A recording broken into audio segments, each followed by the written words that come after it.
So who actually qualifies to donate her eggs? Recently, people have been talking about egg donations, sperm donations everywhere these days, mainly because of the financial advantage to it. Charlie, who doesn't like good money? So if it's a legal thing, everybody can do it too. Yeah. But do you think everybody can actually be an egg donor, sperm donor? Let's learn about it, okay? When it comes to sperm donation, it's actually a very common thing. People have been doing it. We hear of it a lot. So it's like it's not something new. But when it comes to the egg donation, some people know, some people have been doing it, and so they know a lot about it. But there are some people, others, who have never heard of egg donation. They don't even know how it's done. People actually feel, say, I should go and donate my egg to you. And then what am I going to use to have a child? So we're going to learn today about egg donation. Everything is in about egg donation. Who qualifies to do it? I mean, the procedure. How dangerous is it? Is it dangerous? Is it a safety? What are the complications, the side effects? Well, then everything is in about egg donation. So, Charlie, don't go anywhere, okay? So please subscribe to my YouTube channel and try to watch to the end of this video, because at the end I'm actually going to let you know some fertility clinics in Ghana here where you can actually go to if you want to donate your eggs. That is if you actually meet the requirements, okay? So now let's start. Now, what is egg donation? Egg donation basically is when a fertile woman decides to donate her eggs to another woman to help that woman conceive. Yeah, so that is egg donation. Now we talk about egg donation, sister, and I'm going to share with you. This is not the egg I'm talking about, please. Now that's the egg I'm talking about. The egg you're looking at is the egg I'm talking about. So that is the egg of a woman.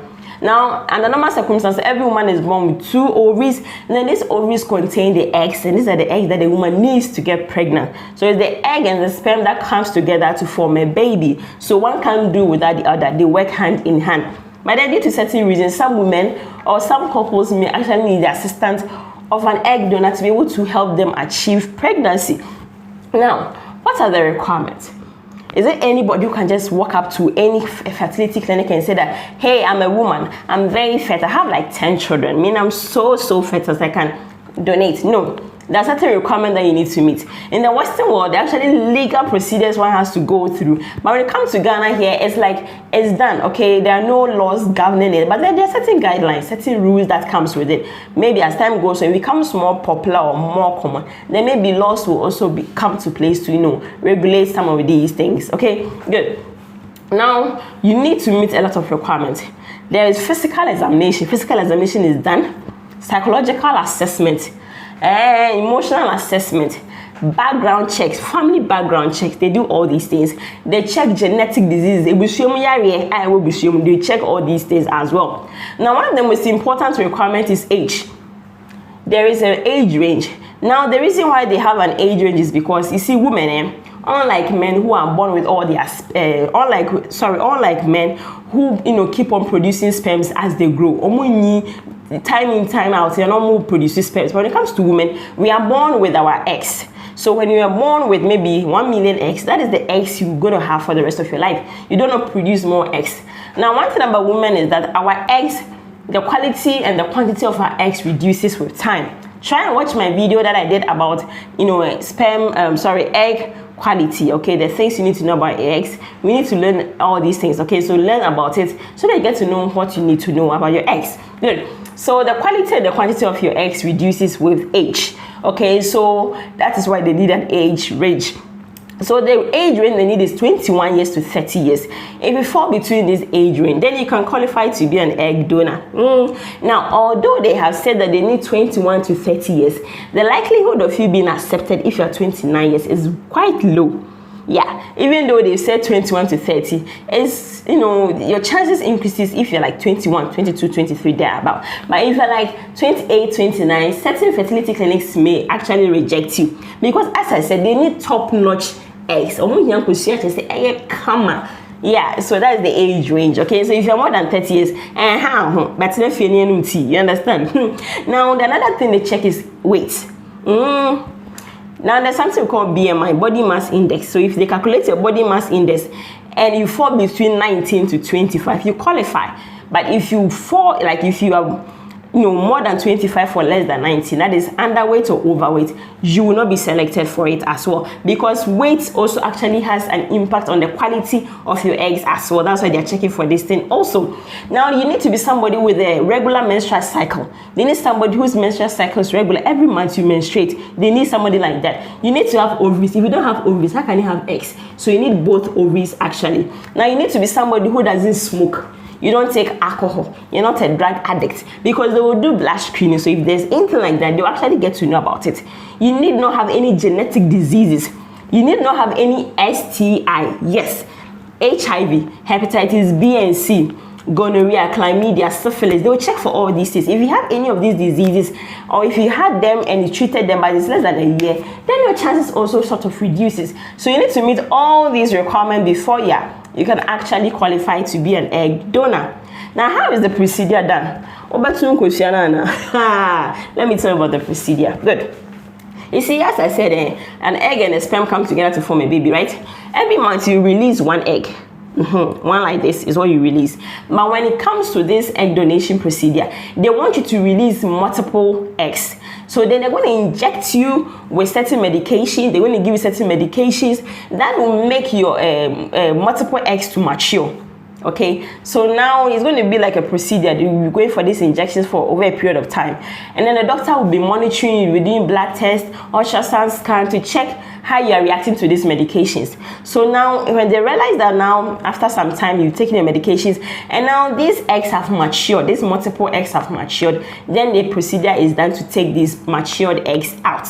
So on the day of the procedure, you will be taken to a beautiful theater room. Everything it needs to be sterile, okay, because it's a sterile procedure actually. Now just as you see, your legs will be proper, everything will be set. Now anesthesia will be given, or a sedative will be given, so that you don't really feel anything, you don't feel pain during the procedure. Now this is not a major procedure, so you actually it takes like 15 to 30 minutes and then you're done. And then you can go home that very day. You don't need to stay at the hospital for a long time.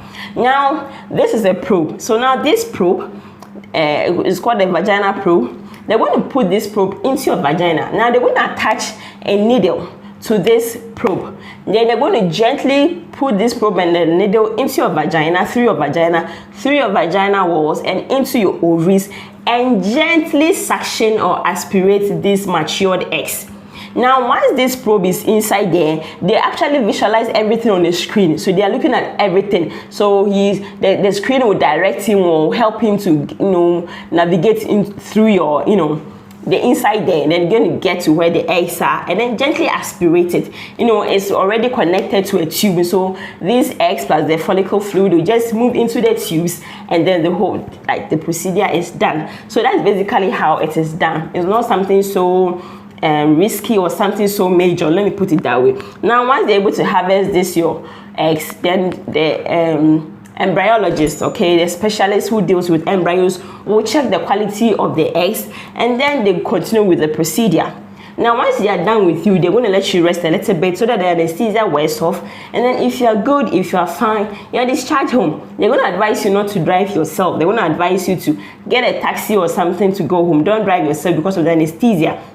Now, some of the effects or some of the side effects you may see, you may have some light vaginal bleeding, which is normal. Actually, a probe just entered your vagina, so you will see a little bit of blood. Then again, you may actually have slight low abdominal pains, which is also normal. But if you go home and you realize that you're bleeding heavily, you're having severe lower abdominal pains, please go back to the hospital so that they check what is going on. Now, aside these two, what are the complications that may actually come with egg donation?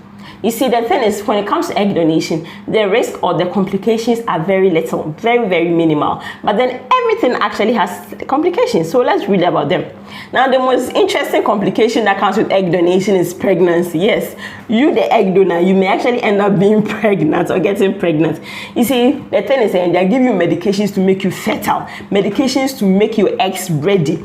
So now your eggs are now ready, and once they are ready, if you have unprotected sex, sperms in it and actually you will get pregnant. You understand?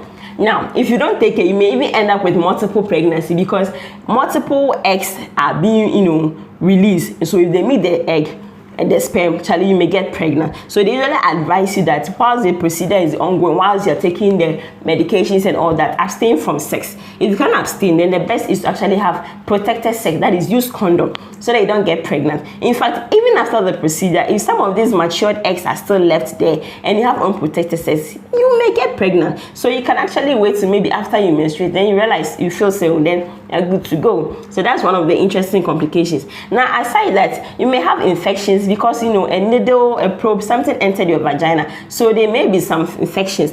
Antibiotics will be given and then you are fine, okay? Now, because of the medications that you were given to prepare your eggs, you may end up, you know, having slight headache, bloating, breast tenderness, hot flashes, vaginal dryness, cramping. You see, all these things are actually normal. It comes with this. You may have them, and then it actually resolves on its own with time. After some time, it will resolve by its own, so you don't need to be worried. But if you realize that it's persistent, if it is serious, if it is severe, then you need to go back to the facility for more testing, for more, you know, evaluation. Okay, so this is how egg donation goes, and this is how it is done.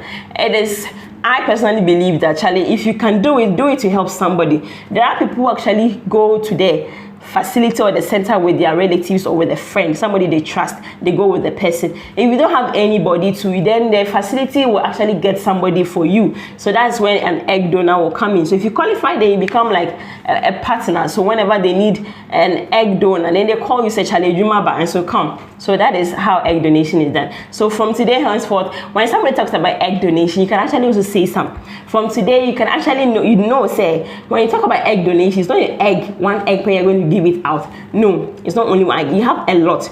You have a lot of eggs. So you giving 1 or 2 or 3 or 4 or some few eggs will not in any way affect your fertility in any way. It's actually a safe thing that you can do. So if you want to do it, just try and do it to save or to help somebody, and also for the financial benefit as well. Now, let me talk about three fertility centers or clinics in Ghana here that you can actually contact to see if you qualify. We have the Medifem Hospital, then we have the Ebony IVF. It's at the Airport Women Hospital. You can check them out. You can check them online. You can get their numbers, contact them. We have the Provita Hospital, Specialist Hospital as well. Provita is 21 years to 27 years. If you are 28 and now you may disqualify.